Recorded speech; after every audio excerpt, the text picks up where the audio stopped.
இந்நிலையில் சத்தீஸ்கரில் கடந்த 2023ஆம் ஆண்டு டிசம்பரில் பாஜக ஆட்சி பொறுப்பேற்ற பிறகு நக்சலிசத்தை முழுமையாக ஒழிப்பதற்கான இயக்கம் தொடங்கப்பட்டது.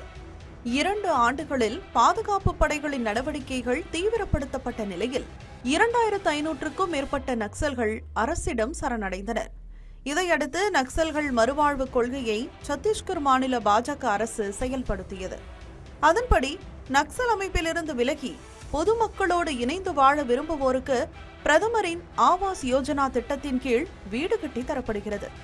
மேலும் நிதியுதவி, தொழிற்பயிற்சி, வேலைவாய்ப்பு வழங்கப்பட்டு அவர்கள் சமூகத்தின் முதன்மை நீரோட்டத்துடன் இணைக்கப்படுகின்றனர். வன்முறையை கைவிட்ட நக்சல் பெண்களுக்கு தையல் பயிற்சி வழங்கப்படுகிறது. அந்த பயிற்சியை முடித்த பிறகு ஆடை தயாரிப்பு நிறுவனங்களில் வேலைவாய்ப்பும் வழங்கப்படுகிறது. இங்க இருக்கிறவங்க நக்சல்லேருந்து வந்தவங்களும் இருக்கிறாங்க.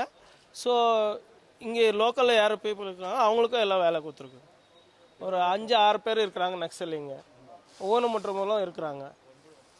கொங்கோடுன்னு சொல்லி ஒரு ஃபேக்ட்ரி ஓப்பனாக இருக்குது. இங்கேருந்து ஒரு 70 கிலோமீட்டரு. அங்கே ஃபுல் அண்ட் ஃபுல்லு எல்லாருக்குமே அவங்களுக்கு தான் வேலை கொடுத்துருக்குறாங்க. நக்சலுக்கு தான். அவங்க ஃபேமிலியில் யாருக்குன்னு இங்கேருந்து ஒரு 60-70 கிலோமீட்டர் வரும். கொங்கோடுன்னு சொல்லி ஒரு ஊர். ஃபுல்லாக காட்டு பகுதி அது.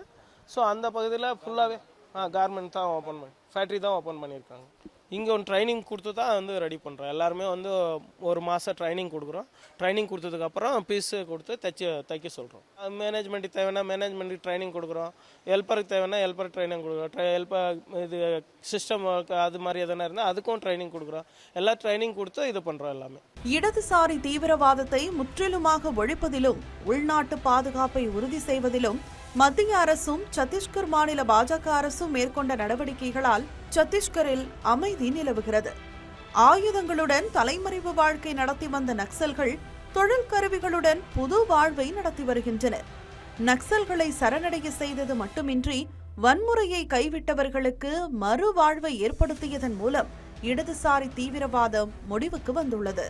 சத்தீஸ்கர் மாநிலம் கடந்த 40 ஆண்டுகளாக நக்சல் பிடியில் சிக்கி பல்வேறு இன்னல்களை சந்தித்து வரக்கூடிய நிலையில் நக்சல் அமைப்பில் இருந்து அவர்களை விடுவித்து அவர்களுக்கு நல்வாழ்வு அமைத்து தரும் பணியை அரசு தொடர்ந்து ஈடுபடுத்தி வருகிறது. குறிப்பாக மத்திய அரசு இதில் முனைப்பு காட்டி வருகிறது. கடந்த 2 ஆண்டுகளாக இதற்கான மெனக்கெடுகள் அதிகளவு எடுக்கப்பட்டு வருகிறது. அதன் ஒரு பகுதியாக அந்த நக்சல் அமைப்பில் இருந்து விடுவித்து பொதுவாழ்வுக்கு வரும் மக்களுக்கு எந்த மாதிரியான நடவடிக்கைகளை மேற்கொள்ள வேண்டும், அவர்களுக்கு எந்த மாதிரியான உதவிகளை செய்ய வேண்டும் என்ற ஒரு முன்னெடுப்பு என்பது அரசின் சார்பில் செய்யப்பட்டு வருகிறது.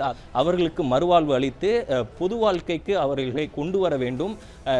அரசும் நமது நாடும் எந்த அளவுக்கு வளர்ந்து வருகிறது என்பதை அவர்களுக்கு காட்டி நாமும் அதனுடன் பயணிக்க வேண்டும் என்பதை அவர்களுக்கு உணர்த்த வேண்டும் என்ற நோக்கிலேயே இந்த பயிற்சி மையங்கள் தற்போது அரசின் சார்பாக நடத்தப்பட்டு வருகிறது. தமிழ் ஜனம் செய்திகளுக்காக சத்தீஸ்கர் மாநிலம் சுக்மா மாவட்டத்தில் இருந்து புவியரசன்.